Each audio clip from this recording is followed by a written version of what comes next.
Hi, everyone. Thank you for joining us for COG's webinar on hurricane preparedness. Today's session, we're going to shake it up a little, do something a little bit different.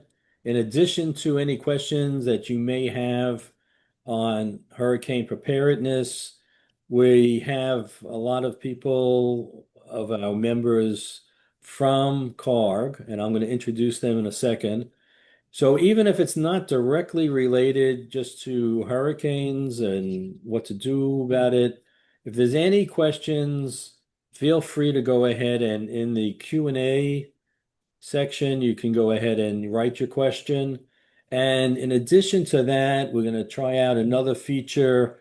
If you raise your hand and you want to get 15 minutes of fame, as they say, you can go ahead and we'll put you on live and you can ask your question and everyone will hear it and will respond accordingly. So let me just say this, COG is just an acronym for Community Association Resource Group.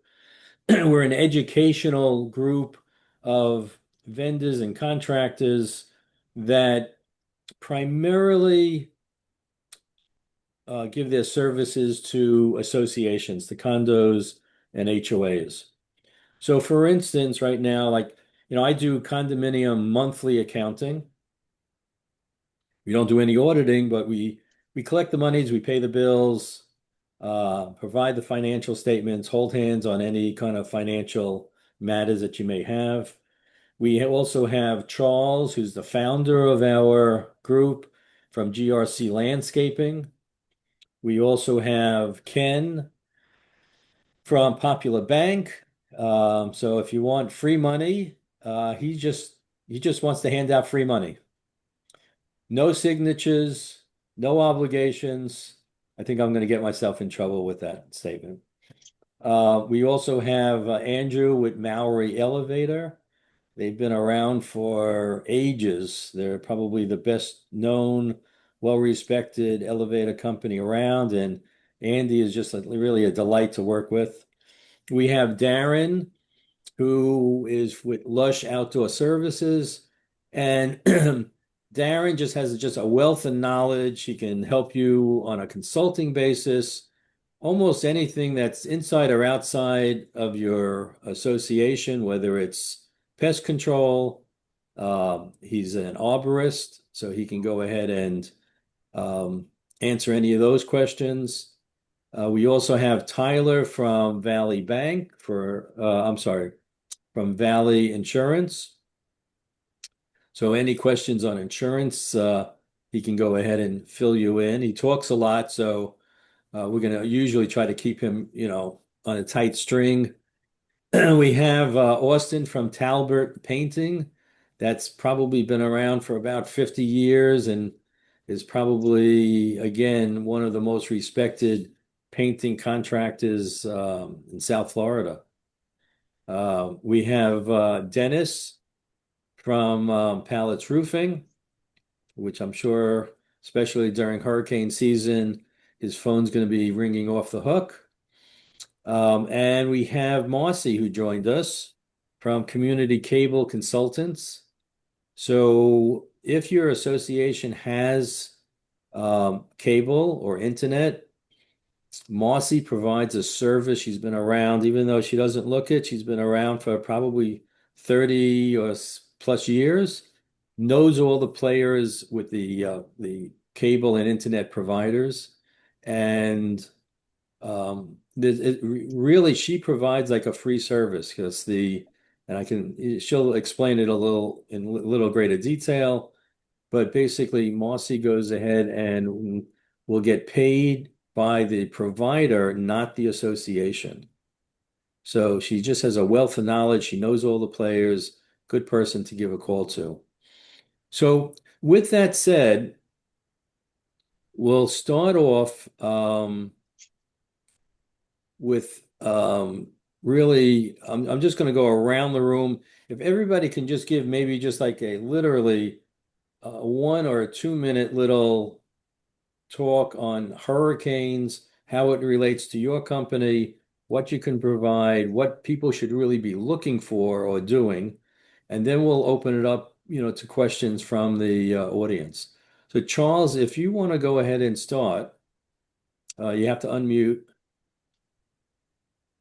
And this is Charles from GRC Services. Good morning, everyone. Uh, GRC Services has been in this business for about 17 years, and we've gone through a few hurricanes, so we're very experienced in hurricane cleanup and prep. Uh, One of the main things that I would recommend, and I'm sure Darren, as our arborist, would recommend, is that we have to prune your trees to reduce wind resistance to avoid and make sure to avoid over pruning as well. All of the coconut seed pods and dead palm fronds need to be removed because they become flying missiles. Newly planted trees, let's say within the last 6 months, we got to make sure that they're all staked properly to ensure that they are able to go through the storm.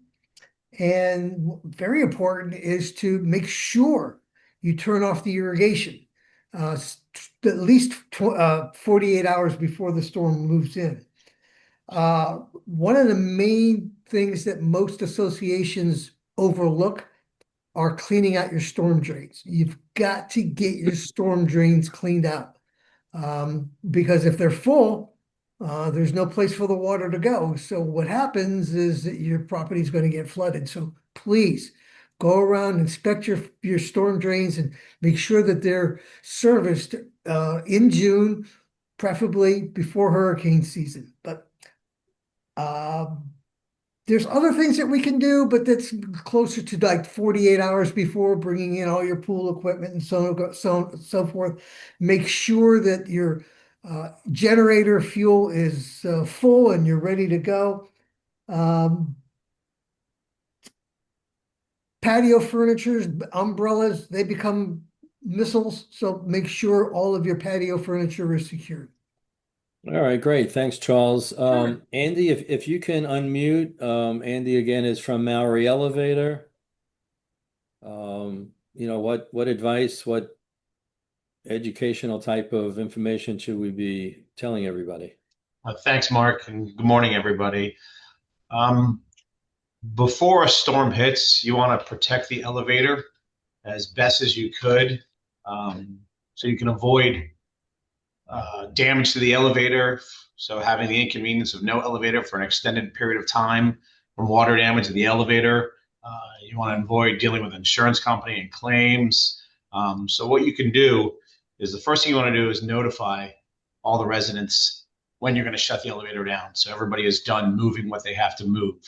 Uh, Next thing you could do is run the elevator up to the top floor. It would take two people to do this while they're on the phone.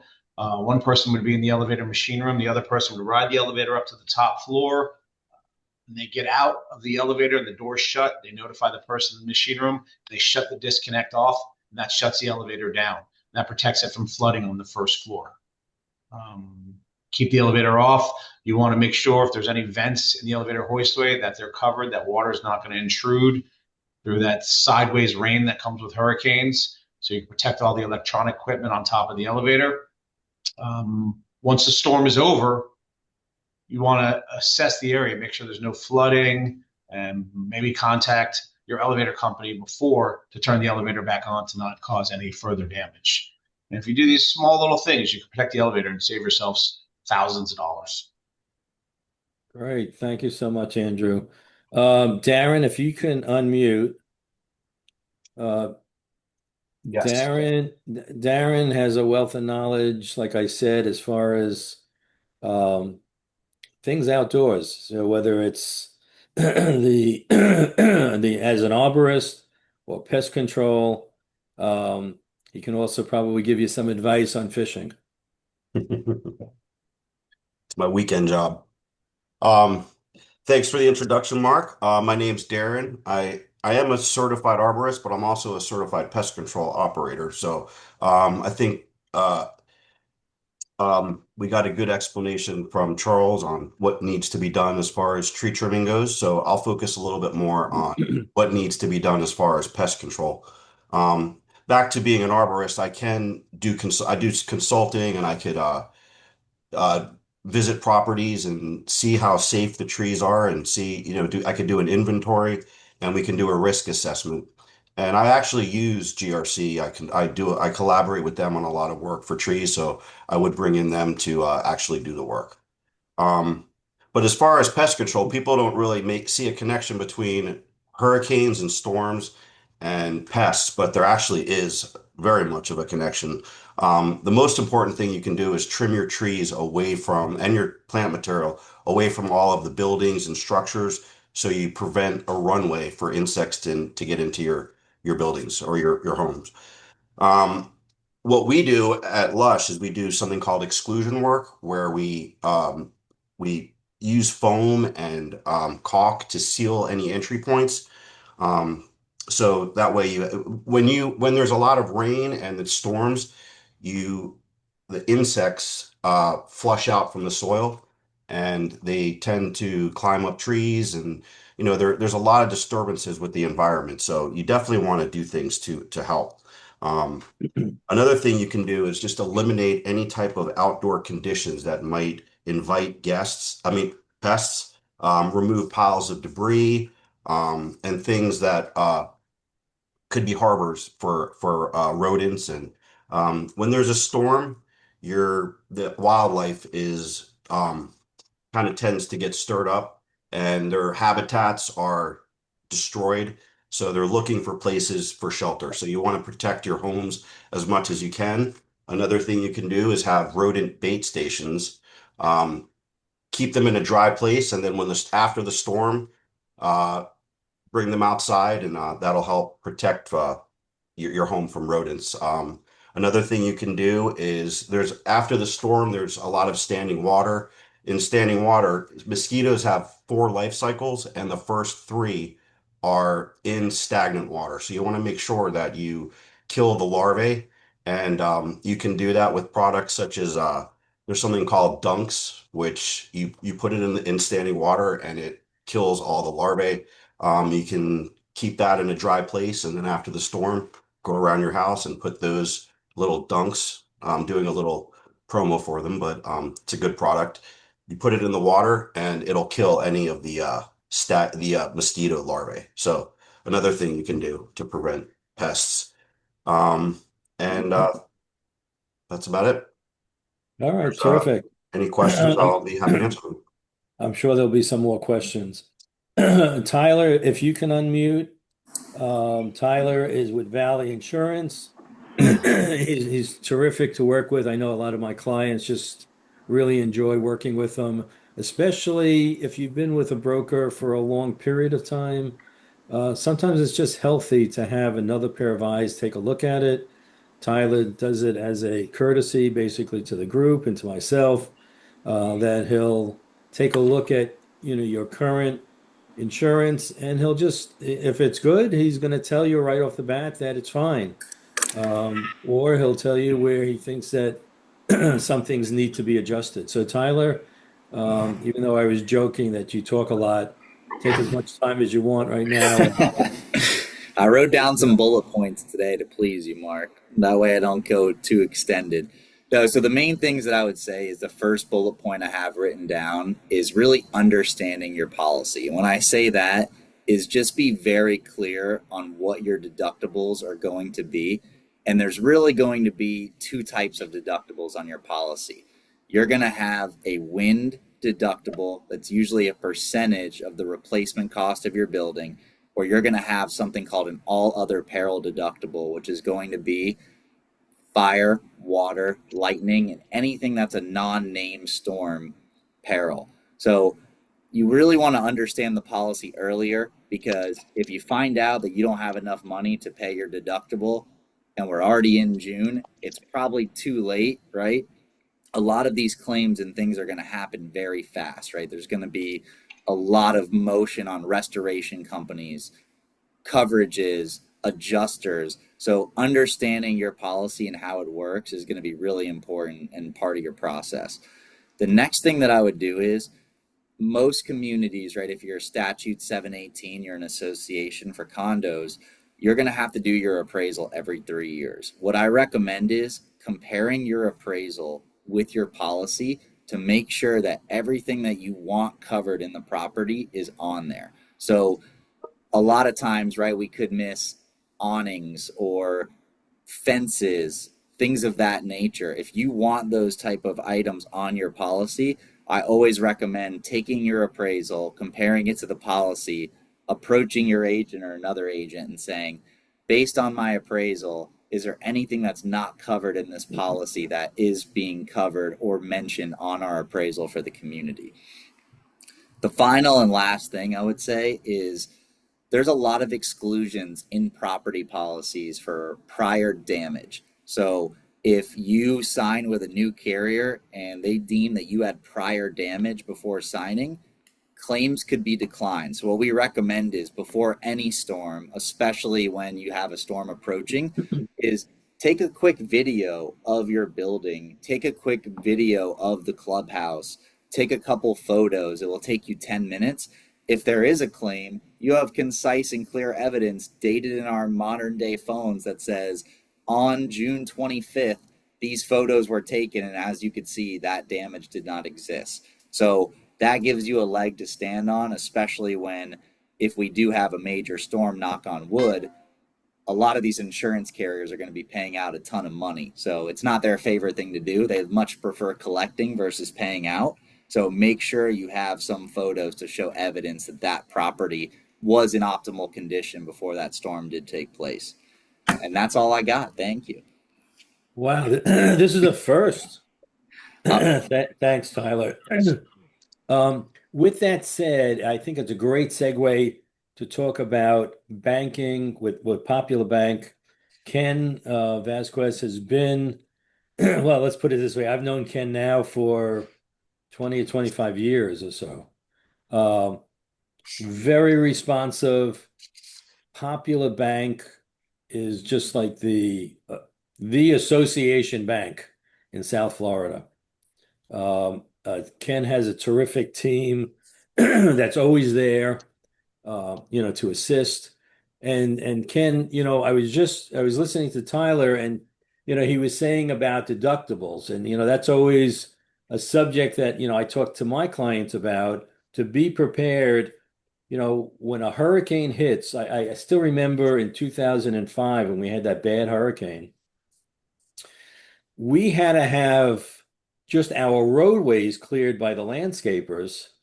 And that was like probably about $150,000 that we had to come up with immediately. And especially, at the time when hurricanes hit, everyone's calling the contractors.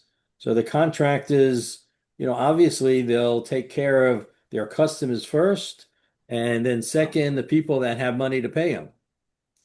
So, that I always recommend like a contingency line of credit, but I don't want to steal your thunder and your advice. So I'm going to turn it over to you, but maybe you can address that also. Certainly. Thank you, Mark, for the introduction, and good morning, everyone. My name is Ken Vasquez, Vice President of the Community Association Division at Popular Bank. And basically, we're nationwide leaders in providing financial products and services to community associations. That's what we do, your regular banking services. And then, of course, the lending services we're very well known for in the industry. Any basically loan products that you can think of for assist with repairs, insurance financing, and then of course for this topic, well, I'll talk a little bit about the emergency lines of credits that we offer to our community association teams. Basically, great product to have, like Mark was saying, in case of a hurricane damages. It just facilitates the associations to be able to have a product in place to be able to tap into it, quick, and it's reliable. You need to make a deductible payment. The association has that line of credit in place to tap into it, pay that deductible, make sure that any immediate repairs are taken care of. Basically, these are not only for unexpected repairs, but any expenses that might come up that are unforeseen, right? Litigation, but for this season, of course, hurricane, very important. We've been very, very lucky here in South Florida. Had a hit with the hurricanes or storms, but you never know. Things happen, right? So any damages, like Mark was saying, any landscaping debris is just a product, a safety net, so financial flexibility for the association to have in case any of these needs arise.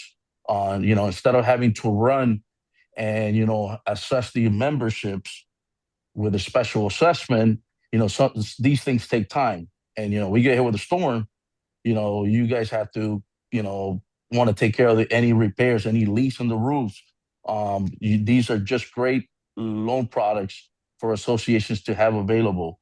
These are usually interest only for what we do here. We provide these lines for up to 3 years. So if the something comes up, the association needs to tap into it.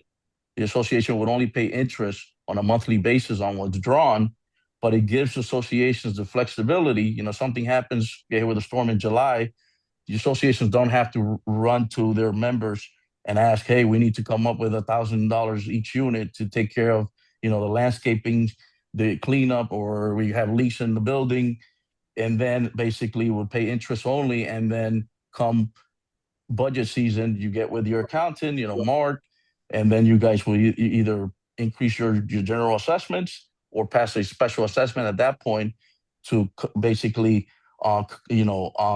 repay back whatever was drawn from the line of credit. But it's just basically a great loan program for associations just to maintain peace of mind and provide financial flexibility when any of these emergency needs arise. There's once they're set, there's no obligation for associations to draw on these lines. It's just it's a great, valuable, and cost-effective solution to ensure that your community is prepared and to take care of any needs that need to be addressed in case of these emergencies come up. And like I said, typically lines are good for up to 3 years. And we have associations where they have them in place. They don't don't use them. What we do in those cases is we just modify them and keep extending them. And it's very to have these lines very cost effective. So any board members out there might want to reach out after this. I'll leave my contact details. Just to kind of have an idea of what rates are at, fees, and all of that. I certainly can provide those details. Thanks, Ken. And it's something, and I know that Tyler is going to probably give me a nasty phone call because it takes away money from the insurance companies. But all kidding aside, Tyler's looking to get you the best rate. But if you have a contingency line of credit, the association then can go to let's say Tyler and say, you know what, we don't want to spend that much money on insurance. We want to go ahead and raise, let's say, a 2% deductible up to a 5%, save the association money because they have now the availability and the comfort factor that they can go ahead and draw upon the line if they need it. And if you think about it this way, if you don't need it in year 1 and 2, think about all the money that you're saving in premiums going from a 2% to a 5% deductible, but still have the fiduciary wherewithal to go ahead and know that you have the funds, God forbid, let's say a hurricane hits. And Tyler, you can jump in, what I'm saying. If I'm misspeaking, you correct Sounds me. good so far. Okay. No, absolutely. We've had associations actually have increased their insurance deductible just so to get these premiums down. A couple of years ago, everybody knows what was happening with the insurance market. Things have stabilized and insurance premiums have come down. But certainly, I mean, we have associations that, to save money on their premiums have increased, their deductibles. And these lines allow them, in case of that need, they would be able to tap into these lines to cover any insurance deductible, right? Yeah. And Tyler, I think, can speak a little bit more on that. No, what I would say too is so there's something that you can have your broker run that we would be happy to do for you, but it's called a probable maximum loss report. So they take all the data of your building and they basically say in a 250-year or a 500-year storm, what is more than likely going to be the maximum amount of damage that building's going to incur. So you can use that data to create what deductible makes the most sense for you based off the history of the building and how much damage may occur in the worst storm. And with that, right, you could pick a higher deductible and then go to someone like Ken, get that line of credit for security if, that low percentage chance that it does happen. All right, terrific. Craig, if you can unmute, Craig is with Professional Builders. He'll explain in greater detail, but basically it's janitorial and light maintenance. He's been around for a long time. That's why his beard is white. Exactly. Good morning, everybody. Thanks, Mark. Professional Building Services, janitorial light maintenance company, and to jump on the hurricane preparedness thread that we're dealing with. Obviously, it's mostly common sense. Anything that can fly, either put inside, tie down, do whatever you can. But the biggest problem that I found has been the communities kind of get lax as the storm approaches and don't have any real accountability. People leave stuff out. Whether you appoint somebody to be, I don't know, a captain of a building to make sure things are put away, but that tends to be where the problems arise when people aren't as concerned for their neighbors as they should be. We've been around 45 years. We've learned a lot over the years and can provide the manpower to any of the associations that needs it. Great, thanks, Craig. Mhm. Dennis, I'm going to put you on the spot now. Dennis is with Pallets Roofing. And obviously, with hurricanes and all, that he's probably one of the first people that gets a call. So, Dennis, take it away. Hey, good afternoon, everybody. I appreciate y'all being here, and I hope you guys are ready for a laid-back hurricane season due to El Nino, from what they say. So let's hope for that, and let's also hope that you're not waiting for the last minute to get prepared for hurricane season. You definitely want to have your roofer come out prior so that we can look at the condition of your roof and do an inspection for you. We're going to find any weak points. We're going to find any other trades that might have left, things on the roof, any panels that might not have been screwed on, any equipment that might have been changed out and was left up there by contractors. We get that a lot where people change fans and they leave the old fan right on top of the roof. So an inspection is going to protect you from all that. And then we're going to be able to identify any weak points you have so you could take care of them before the storm actually comes. And then, the main thing is to get, at the same time, is to make sure that your gutters are cleaned out, gutters that are super clogged, it's going to end up ripping your gutters off and cost you more money in the end. And it's not going to let your roof drain properly. Another thing is the small, you don't see them much, but some of the HOAs have the small spin vents that spin, and those definitely want to be removed and they want to be capped. So that way they don't spin off during the storm and then you have a gaping hole. And then, of course, it's just, like what the other gentleman said, is going over your insurance policies, making sure what you have, what you don't have, and taking photos, having photos of the condition of your roof and everything like that to make sure that if you do have an issue that you have, proper documentation. And I would say that those are the major things that you're going to need. And yeah, it's better to do it, sooner than later. So if there's anything we can do, you're more than welcome to call us, and we'll be sure to point you in the right direction and take care of you. Terrific.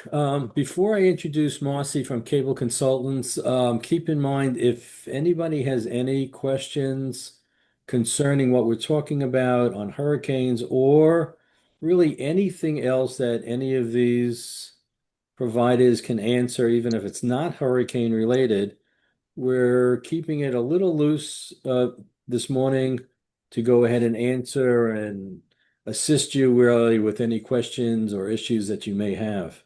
So you can put that into the questions below. We prefer that you don't use the chat for questions, but use the Q&A, but we'll monitor both. And if you want to go ahead and ask your question live, then just go ahead and press the little hand signal and we'll get you live and you can be in front of everybody and ask your questions directly. Marcy, again, like I say, is a consultant for cable and internet. She also provides a lot of guidance and money for the associations for towers that are on the building. So I'll let Marcy go ahead and tell you about that. I know that really she's not really involved that much with hurricanes, but you know, it's something that really all associations should think about because sometimes there's free money on the table for the association, or it's better equipment or better service. So Marcy, take it away. Okay, thank you so much. Hi, my name's Marcy Gershoni. I'm with Community Cable Consultants. I've been working on behalf of associations for almost 20 years, helping to make sure not only that they have a program in place, whether it's a bulk cable or internet program, or even just an access program where they're paid money and get free services for just allowing the providers to serve. But it's very important that you realize that the most important thing that you're going to need probably right after a hurricane is communication. Right. So a lot of times, people are very concerned about what's going to happen to their property if their internet or cable goes down and how they're going to communicate. So most properties have agreements in place. They either have a bulk agreement, meaning they pay for everyone's service. And if they have that, they most likely have a contact, meaning a direct contact that they can call if there's a problem. So let's say you had an AT&T program or a Hotwire or a Comcast program. You want to make sure going into that hurricane that you have a direct point of contact that you can reach out to so that you can find out information about how and when your services are going to be restored if you've lost services. So believe me, you don't want to be calling 1-800 AT&T to try to get information. You want to have a direct person that represents your community. So that's extremely important to make sure that's in place before you have a hurricane. Also, these companies today are willing to come out and put in stronger Wi-Fi 7 equipment for you in your common areas. So it's important because if you do need to reach out, having that wireless equipment might make the difference between being able to actually get through to someone or not having a signal. So that's an important thing to consider also. There is money available for communities that don't have a bulk account where they can have these benefits in place. They can get a direct customer service person that, again, is there for them if there's a hurricane that they can reach out to directly. And they can also get that Wi-Fi 7 equipment installed at no cost to the community. So I would just say, having that direct contact is probably the most important thing you can do to set yourself up. If you know a storm is coming your way, you're going to want to be able to get in touch with your provider when services are down so that you can answer residents' concerns about when you're going to be back up and running. Remember also that it's not the internet service that goes down, it's the electric service. So that's very important to keep in mind. There are companies that actually will come out, cable provide and internet providers that will bring a generator to your property at no cost to you so that they can keep their services running. So if you have that available to you, you should know about it beforehand so that you know what the steps are to get that generator brought out to help keep your residents in touch. That's really what I have. So hopefully we won't need it and everyone's services will remain strong, but I'm here to help you if you need any help on your property with getting some of these additional benefits or contacts in place. Thanks, Marcy. And I will tell everyone, I've been doing um, association accounting probably for the last close to 25 years. And it's so gratifying, basically, if I pull in Marcy and she gets the association, whether it's 25,000, 50,000, 100,000 or more, depending on the size, obviously, of your community. But this is like free money. And it helps with budgeting because as everybody knows, we try to keep the budgets in a very reasonable, low amount. But, the expenses still go up. So, you always try to figure out where some ancillary income can come in to offset the budget so that everybody pays less maintenance. And Marcy has really done like a great job for us getting our associations what I call free money. And that's really over and above, either better equipment or the rates on a monthly basis.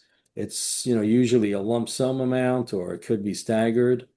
So it's something you really should look into for the benefit really of the community, for keeping your budget, as low as possible. Um, Thank you. Austin, if you can unmute. Austin is with Talbot Painting.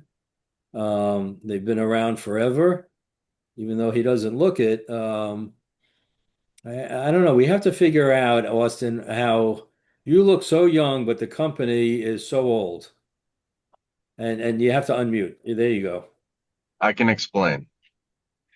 Good morning, everyone. Austin Talbot. I'm the president of Talbot Painting. 56 years in business this year.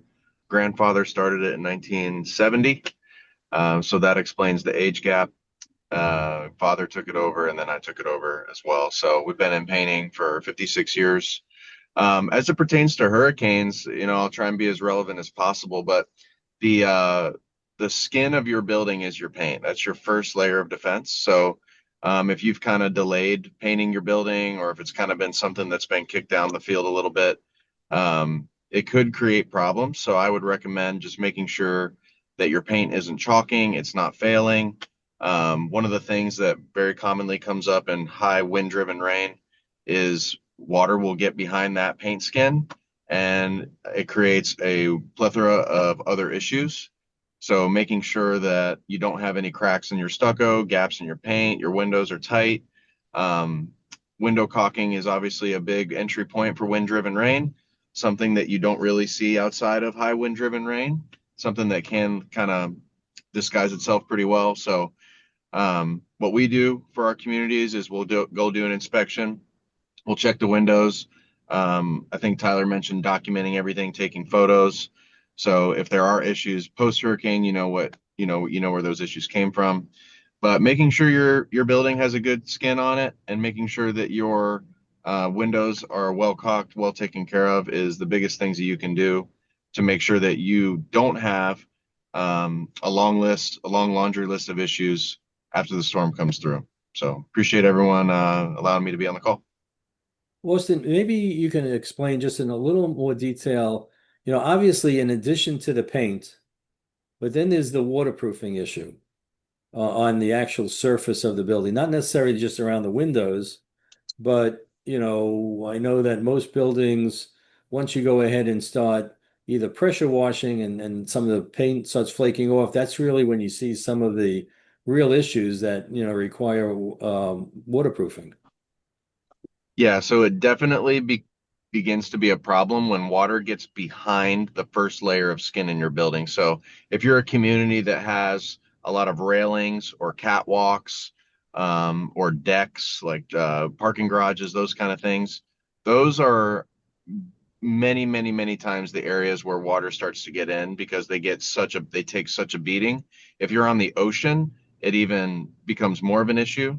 So again, having a professional make sure that your building doesn't have access points for water, railings that are penetrating your catwalk, or angle changes where the wall meets the floor. These are issues that begin to create a problem, and then they can get to the point where it's behind the paint, now it's behind the stucco, it's behind the block, and now we have structural issues. Obviously everyone in this call knows about the Surfside issue. Those are issues that condo had so much of, and they just get neglected. So it's very important that you are aware of where your waterproofing, painting, caulking needs are. And again, if you need a professional to help you with that, we come out, no cost, to make sure that that's the case for you.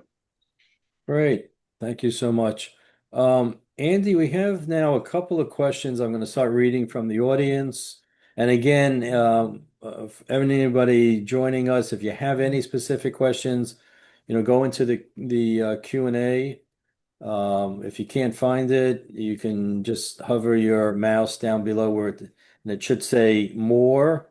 Click on that, and then you'll be able to click on, the Q&A and type in your questions. Or again, if you use the hand signal, you can go ahead and we'll unmute you and you can talk directly to us.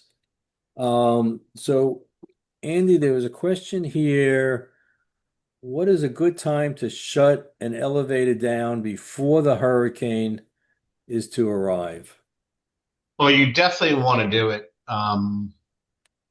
before it starts getting, bad weather, where it's raining and the wind picks up. We usually recommend doing it as soon as it hits landfall. This way, it gives everybody plenty of time to shut the elevator off and not put themselves in dangerous windy conditions outside with, like Charles was saying, projectiles flying everywhere. Um, so you definitely want to do that, but you want to notify all the residents prior. Hey, we'll be shutting it down at 4 o'clock today. Please get all of your elevator use done before that, because after that, we will not be turning the elevator back on until after the storm is over. So usually when it hits landfall is a good time to shut it down. Great. Thanks so much. Darren, if you can unmute, there's a question and it says, is there anything I can do to prepare for pest intrusion before storm season? I think you touched on it a little bit, but maybe you can expound on that. Um, yeah, there's as far as pests go, it's just, like everyone's mentioned, keep your gutters clean. We basically the same we share the same things that we all need. Yeah, the gutters when they get clogged, you get the buildup of moisture, which invites pests. So you want to clean those out for a number of reasons, which a couple of the panelists have explained. So that's key. And just be aware of loose debris, mulch, piles. Anything that would invite pests, any moisture, just get rid of it before the storm. Any buckets of that are laying around or anything that could accumulate water will invite mosquitoes and mosquito larvae. So you want to make sure there's no standing water or areas that can accumulate standing water. If you need to regrade your yard a little bit so you get better drainage, that's something that might help. All Um, right, but it's great, always good to be proactive with pests because again, they're stirred up and there's changes in the environment, so you want to be as proactive as possible.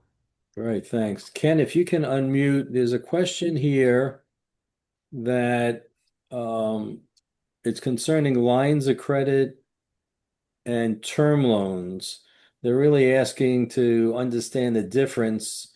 When somebody says a loan, does that mean a term loan or does that mean a line of credit? And what's the difference? I will tell you from my standpoint as an accountant, when a client comes to us and they need a loan, I almost always insist that they use a line of credit with a term loan attached. And I think that's usually your feeling also, but I'll let you go ahead and talk as the expert. Yeah, so the difference is, of course, the line of credit period would allow the associations to just basically pay interest on a monthly basis, right?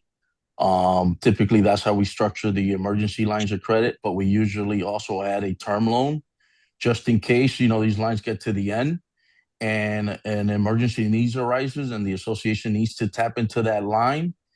If that line is coming due to expire, the last thing we do, if there's a balance out there, the last thing we want to do is hit the association with a balloon payment, right?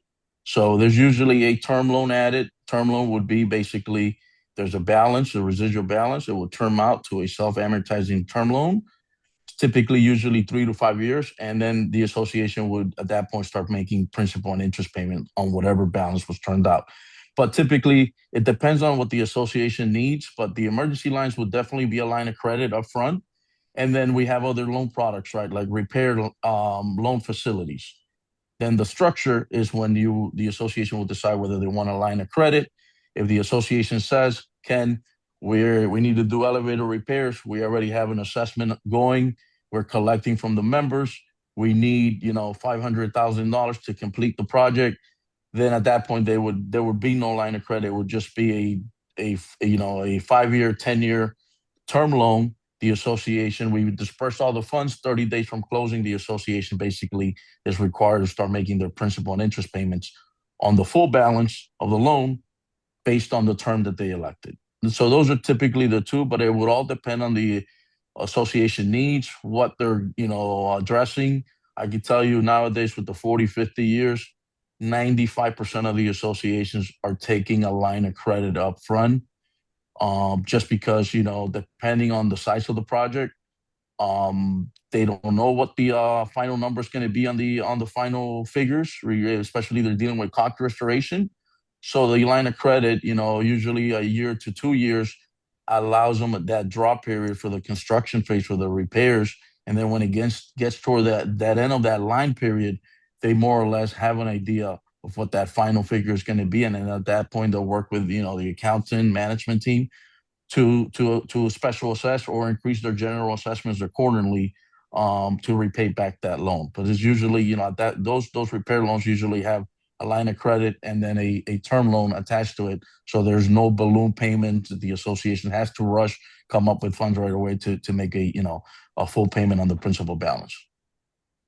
Also, Ken, with my clients, and tell me from the bank standpoint, I always recommend, we give you a schedule, we give the bank a lot of information, we put together a package. One of the items that you always ask for is a schedule of all the costs that somebody is going to be needing the funds for. So inevitably, I get this from a client and they list, let's say, 5 or 10 different items, line items, and they break it out into the cost and the purpose of that particular expenditure. And I always ask the client, what about a contingency? Because as we all know, once you start doing some construction, whether it's the roof or let's say even painting, once they go ahead and they start evaluating and they start digging in, all of a sudden they realize that, you know what, behind it's not just painting, but now they need waterproofing. And now there's a change order because there's a new scope of work. So, can you go ahead and give some advice on the contingency line in addition to the specific expenditures that we need the monies for? Yeah. So in case, they're dealing with repairs, like you mentioned, roof, right? Unless they have like a fixed contract amount, then I would say, go ahead and just borrow what you need. But if typically when the associations come to us for a line of credit for repairs, there's multiple repairs involved. We recommend including basically a cushion, right? Some contingency. It could be anywhere from 10 to 20% of the total cost of the repairs, because you never know what the associations are going to basically be dealing with. And at that point, let's just say the repairs add up to estimated 450,000. We'll say go ahead and take a line of credit for 500,000 just in case, right? At the end of the day, if the association only ends up tapping into 450, that's what's going to have to be repaid back. But when taking a line of credit, the cost of establishing a line for 500,000 versus a cost of establishing one for 400, 450, you're talking about, $500, something like that. So we just say, be prepared. It gives the association that flexibility that if they do need, they run into any, like you said, they're doing the roof. There's AC units up there that need to be replaced, electrical stuff, wood that, that they start tearing up the roof and then they find wood that they were not expecting to, and they have to be replaced. They have that cushion, that flexibility of that contingency. And then also, any related soft costs, engineering fees, professional fees, attorney fees. They have to, you're dealing with contractors, associations, board members send those to attorneys. They need to be reviewed by attorneys. That line of credit can also be used for those type of purposes. So we recommend including any, little buffer for related soft costs, and of course, any related miscellaneous repairs and contingencies. Also, one other thing that I always recommend, to the clients is to look at, from the bank standpoint, an insurance line of credit for, let's say, 3 years. And the tip that I give to the clients is that if you take out, let's say, a 3-year insurance facility, you're saving dock stamps every year. So there's a cost there. And it's a fairly automatic process when the renewal comes up. Now, again, sometimes people go ahead and misconstrue what a 3-year line of credit is. It's not that you're stretching out today's premium over 3 years, you're still paying it in 12 months, okay, or whatever the term, of the policy is, but you have it open so that the following year the facility is available immediately. And you're muted, Ken. You have to unmute. Yeah, Mark, that's correct. So that's of course our insurance premium facilities, right? Lines of credit facilities, usually up to 3 years. You said the association's premium, let's say, is $500,000 a year.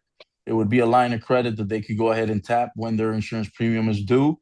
It would basically finance it with us instead of directly with the agent. And the benefit of these lines is these are basically for up to 3 years. So year one, the association with the bank would pay the doc stamps. A premium of $1 million. You're talking about the cap on doc stamps. State of Florida is 2,450. They would pay it the first year, and then basically year two and year three, the association would not have to repay those doc stamps if they were to finance the premiums again with that line of credit that they have in place. So it's a cost definitely benefit to the association. The other benefit is with the bank, we do 100% financing on these premiums, so associations don't have to come out of pocket. And typically our rates are certainly very competitive, if they're financing directly with the agents as well. So it's a great product to have. It's just another product that we offer to our association clients that have deposits here with us and other loan programs and stuff. Great, thanks, Ken. Andy, if you can unmute, we have a question on elevators. When is a good time to call the elevator company to get the elevators back in service after the hurricane? Well, the first thing that everybody should do is make sure that they have power, because we get a lot of phone calls. The elevator isn't working when there's no power to the building. So once it's confirmed that there is power to the building, you can place the call with our dispatch number. As long as the roads are clear, we can get our guys back out there to assess everything before turning the elevator back on. You don't want to cause more damage if there's flooding in the pit or on the car top and shorting out more of the electronics. So it's a fluid situation where you have to make sure our techs can get out there and you do have power in the building. If there's no power, then the elevator's not going to work, so it's pointless. Got it. Okay, good. And Darren, we have another question. This must be from a homeowners association. I have drywood termites and need to have my home tinted. Is now a good time, or should I wait until hurricane season has passed? Now would actually be a very good time, providing that the weather cooperates and the company that you hire isn't backed up from their last job. If you have, I mean, ideally, any time between May and October is the best time. I recommend if you can do it in May before the fumigation companies get busy, you have more flexibility with pricing. They usually load up. June 1st is termite season, so they usually load up just like tree trimmers before hurricane season. They have extra guys. They're kind of looking for work as the season before the season begins. They need to have the work, the labor beforehand. So you can have better negotiating power if you do it and before if you do it any month outside of June or July. But optimally, if you did do it in June or July, that's when they're the most active. When termites are active and moving, they're easy targets for the Viking gas, which we use to kill the termites. So the only problem again with summer is, or the summer months, the rainy months, is that the termite companies are busy and could be a little bit of a hassle.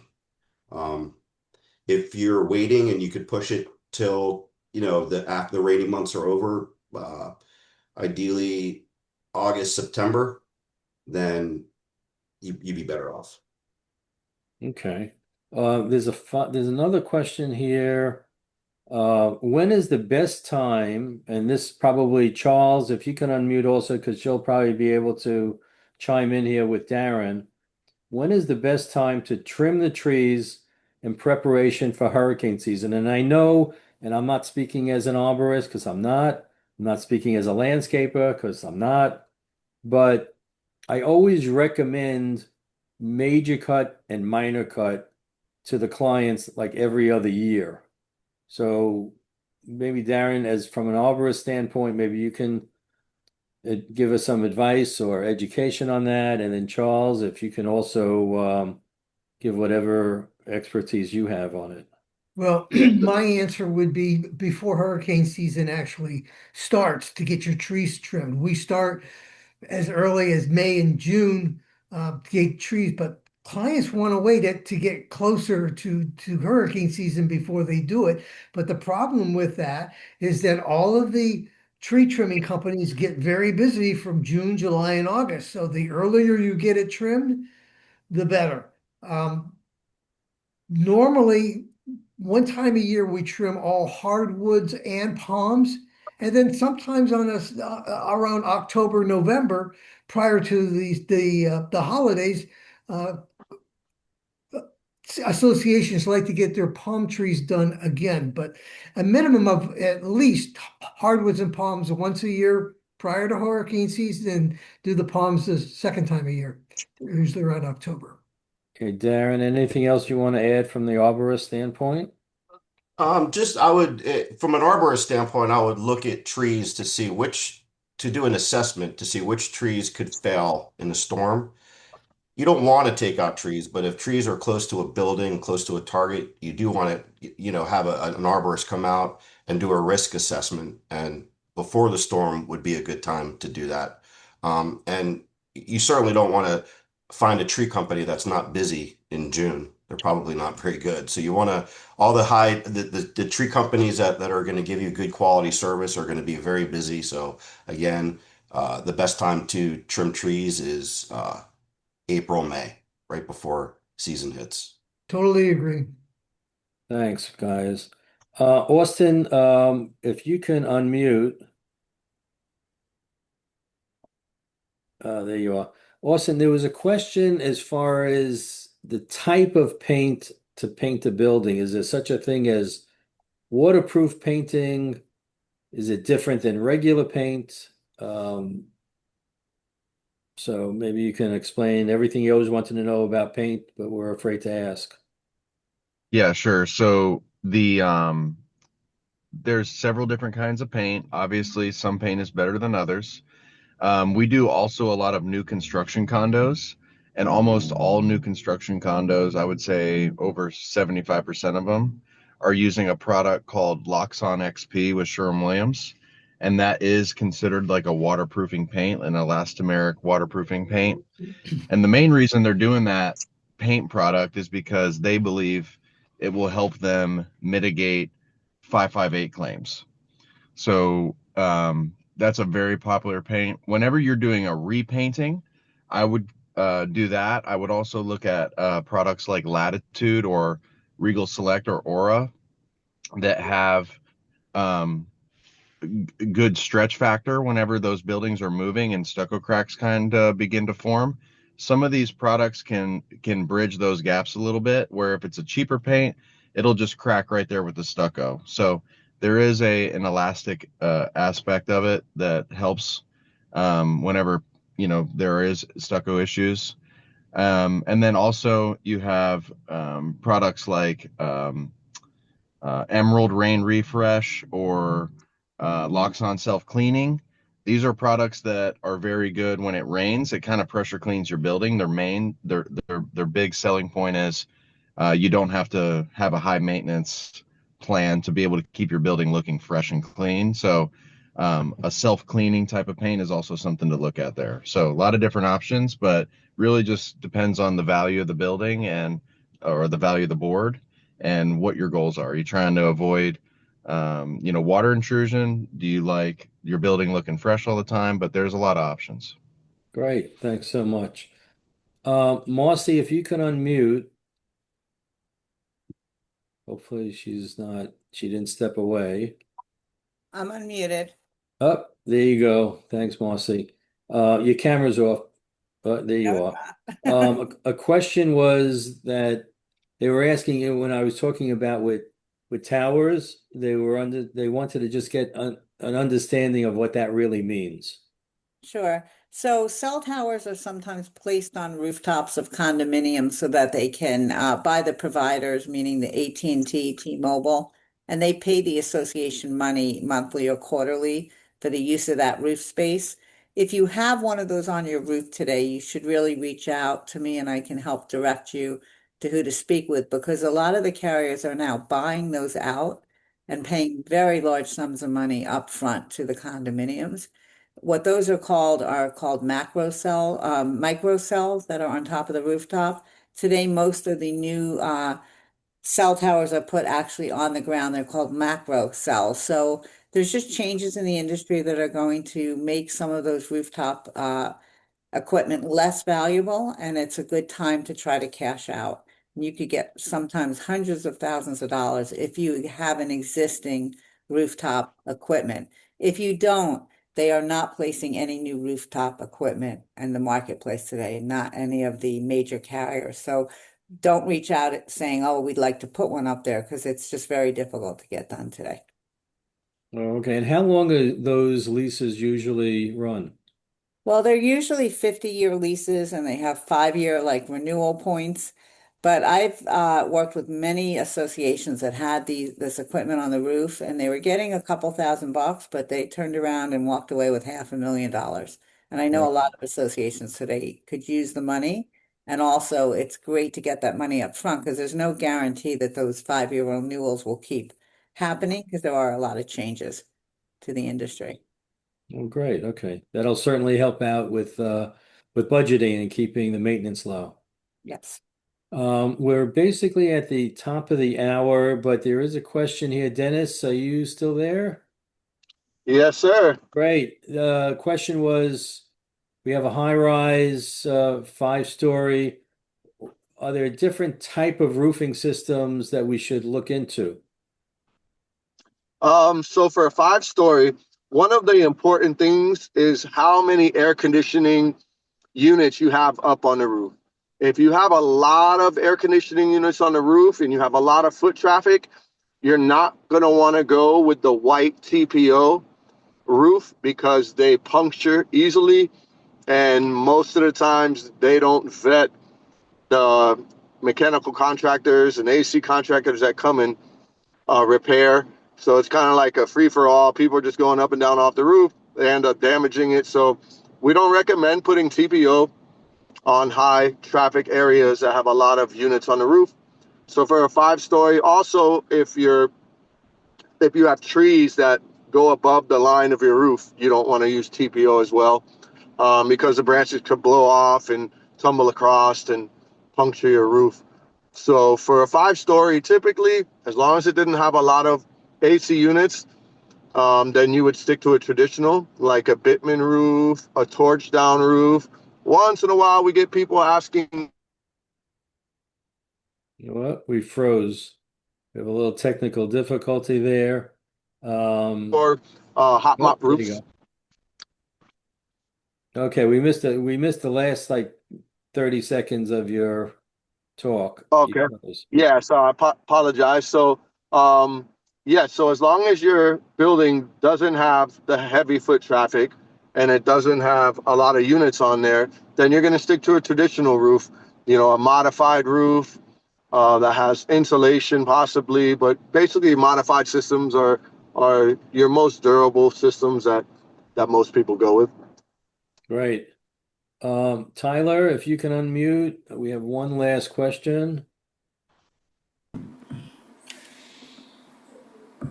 There you go.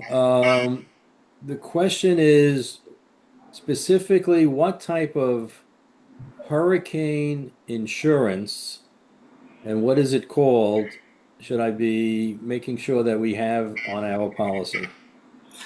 So you should be making sure that on the appraisal that your community did, that your wind insurance policy is covering the full replacement cost of your appraisal. So either you have one wind policy and then another property policy that does everything but the wind, or you have a multi-peril policy where the wind, fire, water, lightning are all covered on one policy. But either way, you're just making sure that it's the same amount as the replacement cost on your appraisal. All right, terrific. All right, if there's no other questions really from our audience, I want to just thank everyone for joining us this month. Be on the lookout for some emails for future webinars. You can always reach the group CARG or Community Association Resource Group by going on the web. It's CARG, CARG, the number four, help, HELP.org. So it's COG for help.org. You can always contact individually any of the people that you see on the screen. We have a few other members of other disciplines that were not able to join us today.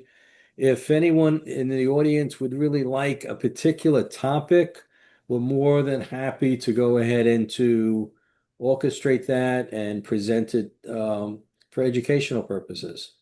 So again, I want to thank everybody. And again, the contacts for any of us can go onto the website, and have a safe day and a great weekend. And we'll see you at the next webinar. Thanks again. Thanks, Mark, from Uh, Modify. all right. Thank you, Bye-bye. Mark. Have a Well good day, done. everybody. Thank you.